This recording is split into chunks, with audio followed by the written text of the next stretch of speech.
Кара сууда уктап жаткан 5 жашар кызды уурдап кетип зордуктаган киши өмүр бою эркиндигинен ажыратылды. Бул тууралуу Ош облустук сотунан билдиришти. Кара суу райондук соту шектүү жаранды кылмыш жаза кодексинин 194-беренеси, жеке менчикке кыймылсыз кирүү 165-беренеси, 14 жашка толуу элек баланы уурду, 155-беренеси, өзгөчө мыкаачылык менен жасалган сексуалдык мүнөздөгү зомбулук аракеттер менен күнөөлүү деп таап, мүлкүн конфискациялоо менен өмүр бою эркиндигинен ажыраткан.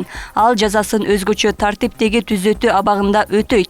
Эске салсак, үрөө учурган окуя 15 апрелде Кара суу районунда болгон. Анда 5 жашар кыз уктап жаткан бөлмөсүнөн жоголуп, талаада белгисиз адамдын унаасынан табылган.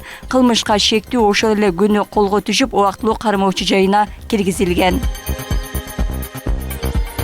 Ысык көл облустун Тоң районунда чалалган тийип 60 майда жандык өлдү. Бул тууралуу облустук өкүлчүлүктө маалымдашкан. Маалыматка ылайык, кырсык кечээ 17:30 чамасында Көлтөр айылындагы кичи анги жайлоосунда болгон. Жерине техника бара албагандыктан жаранды коргонуу кызматынын комиссиясы бүгүн ат менен барары белгиленди.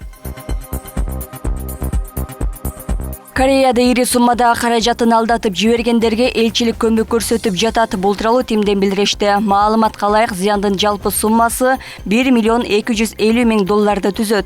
Жабырлануучулар менен элчиликтин өкүлдөрү жолугушту. Маалымат боюнча кыргыз жарандары автоунаа, телефон жана башка товарларды өлкөгө ташуу менен алектенишкен.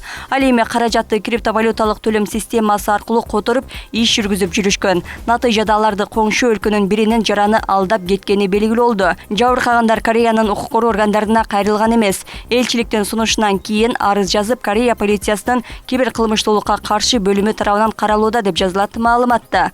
Өз кезегинде элчилик Кореянын тимине кайрылып, ишти объективдүү жана ар тараптуу иликтөөгө жардам берүүнү өтүнгөн. Ошондой эле жабырлануучуларга өз компетенциясында көмөк көрсөтүп жатканы кошумчаланды.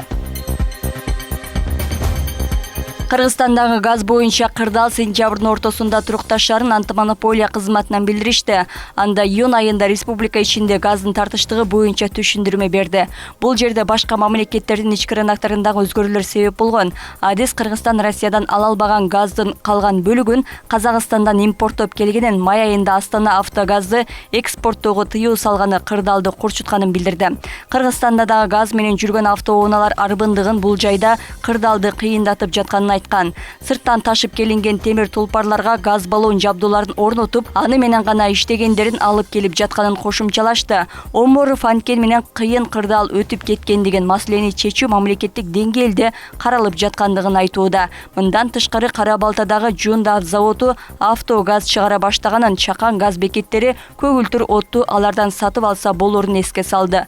Антимонополия кызматы автокөлүктүн саны өскөндүгүн эске алып, ташып келүү көлөмү дагы кайра караштырылып чыгышы керектигин кошумчалады. Суу ресурстары кызматына караштуу ичүүчү суу менен камсыздоону жана саркындуу сууларды чыгарууну өнүктүрүү мамлекеттик ишканасы 14 айылдагы 68.000 тургунду таза суу менен камсыз кылды. Бул тууралуу Суу ресурстары, айыл чарба жана кайра иштетүү министрлигинен билдиришти. Мекеме учурда суу чыгаруу иштери жүрүп жатканын маалымдайт. Ага Ош, Чүй жана Ысык көл облустарындагы 95 айылды камтыган долбоор дагы иштеп жатканын кошумчалашууда. Анын ичинде бүгүнкү күндө 68 айылда иштер жүрүп жатат. Долбоор Дүйнөлүк банк тарабынан каржыланат. Ошондой эле Ош облусунун Өзгөн районунда Куршап, Мырзаке жана Дөң булак айыл аймактарындагы 7 айылды суу менен камсыздоо долбоору да аяктоо алдында турганын белгилешет. Азыркы тапта андагы 260 айылда долбоорлоо системалык жана курулуш иштери жүрүп жатат. Бул республикалык казнадан каржыланат деп айтылат маалыматта.